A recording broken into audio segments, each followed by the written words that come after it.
Good morning, good afternoon, good evening, ladies and gentlemen, and the rest of YouTube. We have another banner gracing us, the likes of Blazing Shadow. But before we get into the nitty gritty details of this brand new mobile suit, let's go over some news.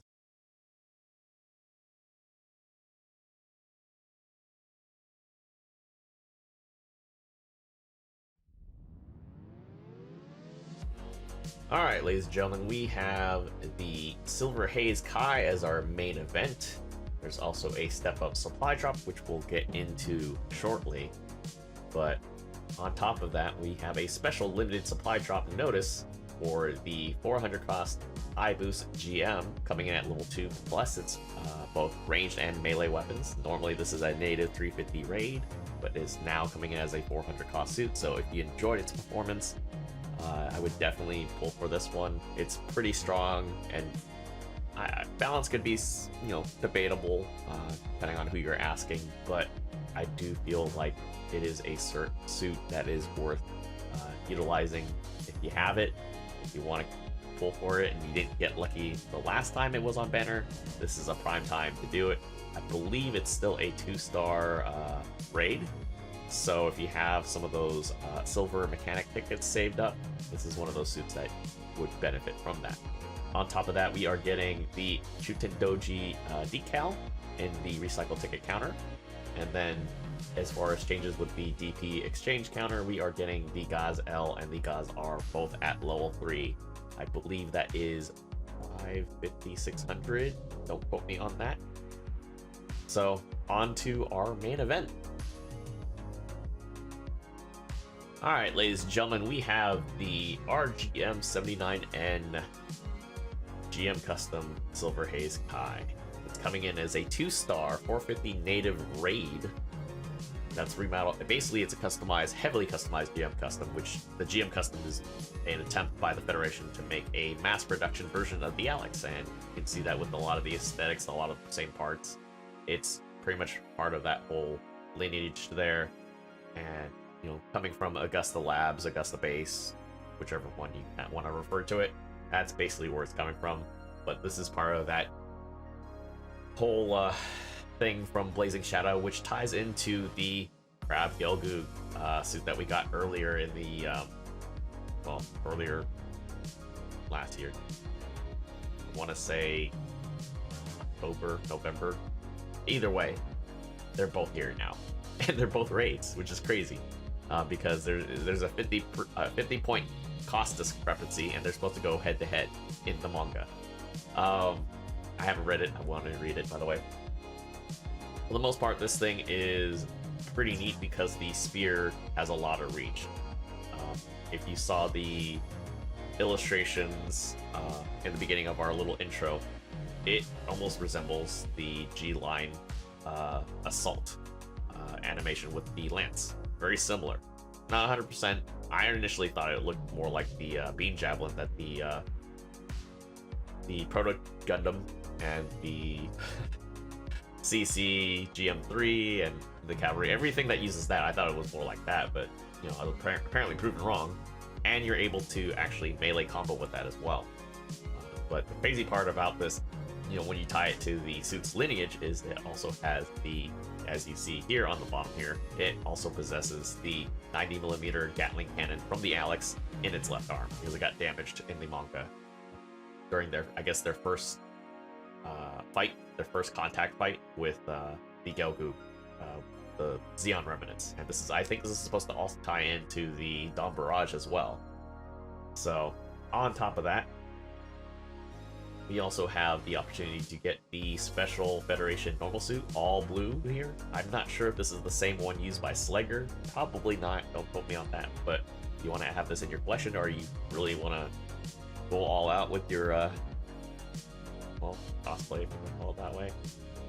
I am not here to stop you. By all means, go for it. And then, as we mentioned earlier, we do have the High Boost DM level 2 coming in as a separate step-up limit supplies drop. So if you don't have a chance to get it last time, this is now the time to pull for it. We'll go over the boosted supply drop for the main event right now. Alright, so we have the boosted supply drop for the Silver Haze Kai. Nice thing about it, as frequent GBO2 players like to see, is anytime we have a discounted time to pull for anything, 50% is always a nice number. So step 1, you get a chance to only spend 15 if you've been saving up. That gives you a free chance, 10 pulls to either get the new suit or something else you haven't had, or even parts. So it's always a nice thing. You also have on step 2, a 2-star rarity or higher for materials drop 1.5 times. And then 3 and 4 are basically 3 stars or higher, a guaranteed mobile suit for each of those.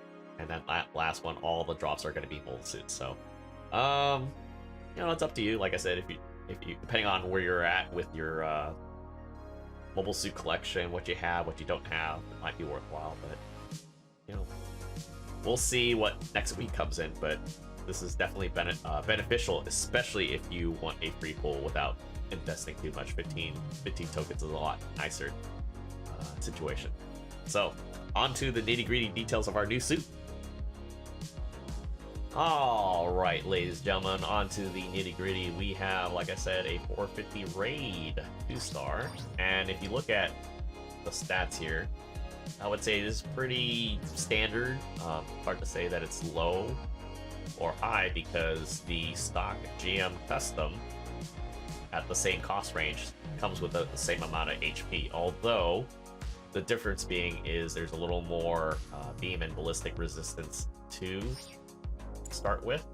And if we scroll up here, granted I do have to go through stuff here and clean stuff out, don't worry about my setups at all. Yeah, there is a clear difference here as far as the regular stock GM Custom is pretty balanced, but I do believe they adjusted the numbers for our lovely suit here to be a little more, obviously, more melee oriented. It doesn't have quite the means of reducing some of the more range means, but I don't think it's necessarily meant for that, considering the difference in speed compared to its normal base frame that it's based on. The GM Custom coming in at 130 and only 190 for high speed movement, and turns a little bit slower too with a lower thruster gauge, whereas this one here has a little bit minor tweaks, has a little more higher speed.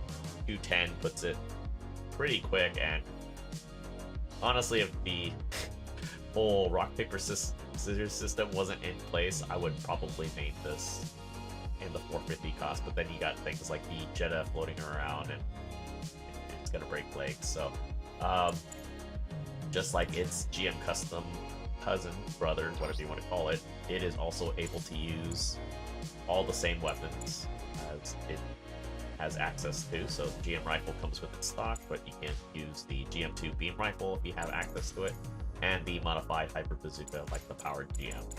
So based on that, I would say the ballistic options are a little more feasible.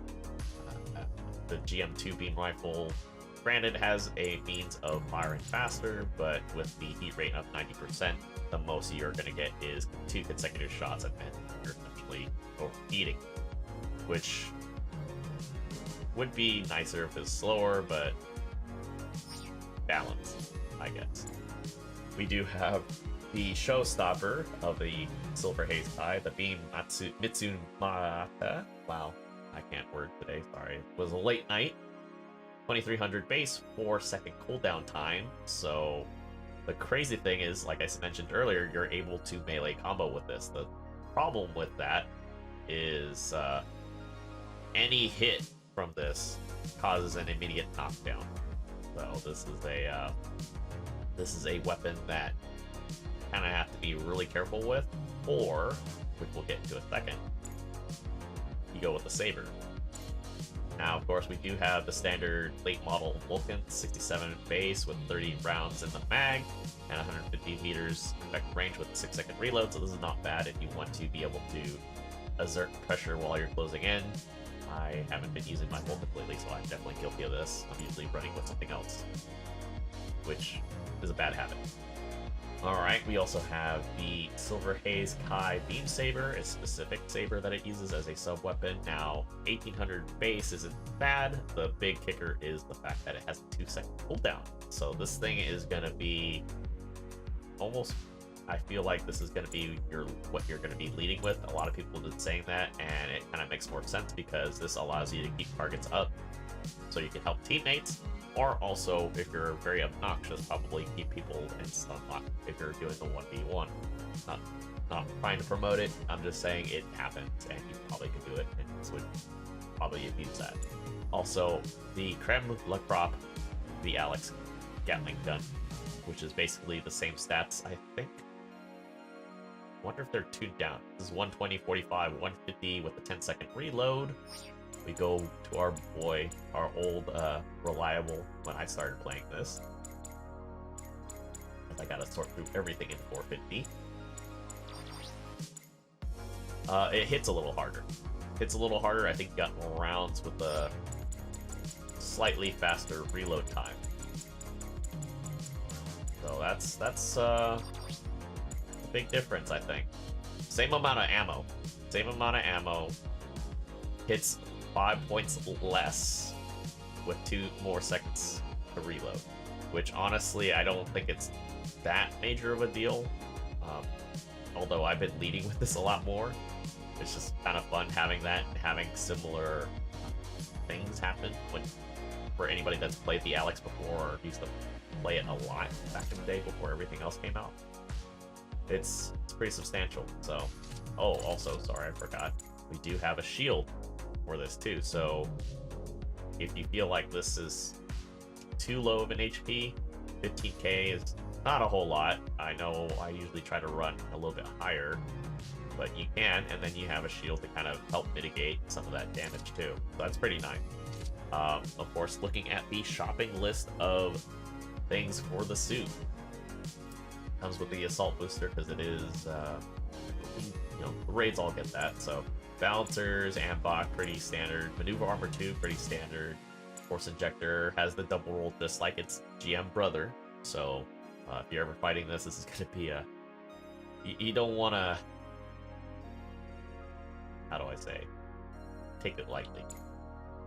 So 3-hit combo, melee combo with level 2. You also have suit melee ox program, so this is basically a low-cost Gallus at this point. You get that 50% extra damage for toppled enemies, so that is crazy sauce. Also, you have power accelerator level 2. I'm gonna have to check with somebody on how that really works, level 1, level 2, behavior-wise, but that's pretty nuts already. You also have the skill that most raids have that have shields. You have the shield break stance mastery, so you don't get stunned when your shield breaks. You also get extra damage with the shield tackle, as well as some of the other aspects that the GM Custom has, which are these two, the radar and the personnel radar, so pretty neat. Alright, so that'll be it for our episode of GNN covering the new Silver Haze Kai. If you guys liked what you saw, learned something, please do not hesitate to hit that like and subscribe button. If you guys have any comments, please definitely share them down below. I try to interact with them as much as I can. And until next time, guys, I'll see you guys all on the next video. Cheers.